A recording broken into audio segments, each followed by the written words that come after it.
আসসালামু আলাইকুম এভরিওয়ান। আজকে শেয়ার করবো মগজের স্টোরি। সো মগজ গরুর যে মগজটা থাকে আর কি, গরুর মগজ মানুষেরও থাকে, যেটা মেয়েরা ছেলেদেরটা খেতে বেশি পছন্দ করে।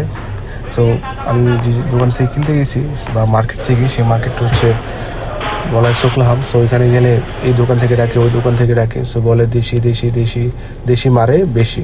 সো বাসায় নিয়ে এটাকে ফার্স্টে সিদ্ধ বসেছি। সিদ্ধ বসানোর পর প্রয়োজনীয় যা ছিল কাটাকাটি করার, সেগুলো কেটে নিয়ে নিছি। যেহেতু টমেটোটা আমার প্রতিটা তরকারিতে বা প্রতিটা কারিতে পছন্দ, একটু ট্যাঙ্গি টেস্ট আনে, তো সেহেতু টমেটো দিয়ে নিয়েছি। সিদ্ধ করে এভাবে পরিষ্কার করে নিয়ে তেল গরম করে দেন যে পেঁয়াজটা ছেড়ে দিয়েছি। পিসটা ছেড়ে দেওয়ার ফলে পিসটা যখন হালকা ব্রাউনিশ কালার হয়ে চলে আসবে, তখন বাকি সব কিছু আস্তে আস্তে অ্যাড করা হবে। সো এই জিনিসগুলো প্রতিটা কারিকে একটা এক্সট্রাঅর্ডিনারি ফ্লেভার দেয় আর কি। যত জিনিস বেশি অ্যাড করা যায় তত বেশি টেস্ট পাওয়া যায়। আর মাঝে মাঝে দেখা যায় যে বেশি জিনিস অ্যাড করতে যেয়ে খাবারের টেস্টই নষ্ট হয়ে যায়। সো সিম্পলি যে মগজটা, সেই মগজটাকে ইজিলি কুক করার জন্য পেঁয়াজ, কাঁচামরিচ, তারপর টমেটো, আর কিছু কমন মশলা যেরকম হলদি, মরিচ, এগুলো। তো আমি যেটা ইউজ করি আর কি, সবচেয়ে বেশি পছন্দ করি।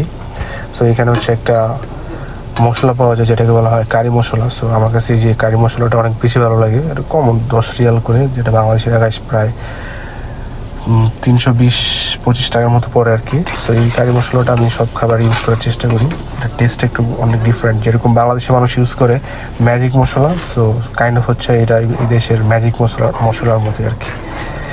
তো এই পুরো প্রসেসটা যেভাবে রান্না করছে দেখতেছেন। তো সেভাবে চাইলে ফলো করতে পারেন, আশা করি ভালো লাগবে। তো আমি যে মগজটা গুণা করলাম, সেটার ভিতরে আমার কাছে টেস্টটা লাগছে কিছুটা মনে হচ্ছে যে ডিম যে সাদা অংশটা, শুধু যদি সেই অংশটা ভুনা করা হয় তো কাইন্ড অফ ওই রকম লাগবে আর কি। শুধু সাদা অংশটা যদি সিদ্ধ করে তারপর কুক করা হয় বা ভুনা করা হয়, এরকম মাংসের মশলা বা যে তেজপাতা, লং, এলাচি, দারচিনি, গোলমরিচ দিয়ে আদা রসুন বাটা দিয়ে যদি ভুনা করা হয়, সো আমি মনে করি যে সেম টেস্ট চলে আসবে। বাট আমার কাছে খেতে ভালো লাগছে। সো এটা যদি আপনি কোনো রুটি বা বাসমতি চাল দিয়ে ট্রাই করেন, ভালো লাগবে। লাস্টে যেটা কালো অ্যাড করলাম, এটা শাহি জিরা আর কি। শাহি জিরার একটা অন্যরকম ফ্লেভার বা ফ্রেগরেন্স থাকে, সেটা অন্যরকম একটা টেস্ট নিয়ে আসে। তো আশা করি সবাই ট্রাই করবেন, ভালো লাগবে। Thank you so much. আসসালামু আলাইকুম।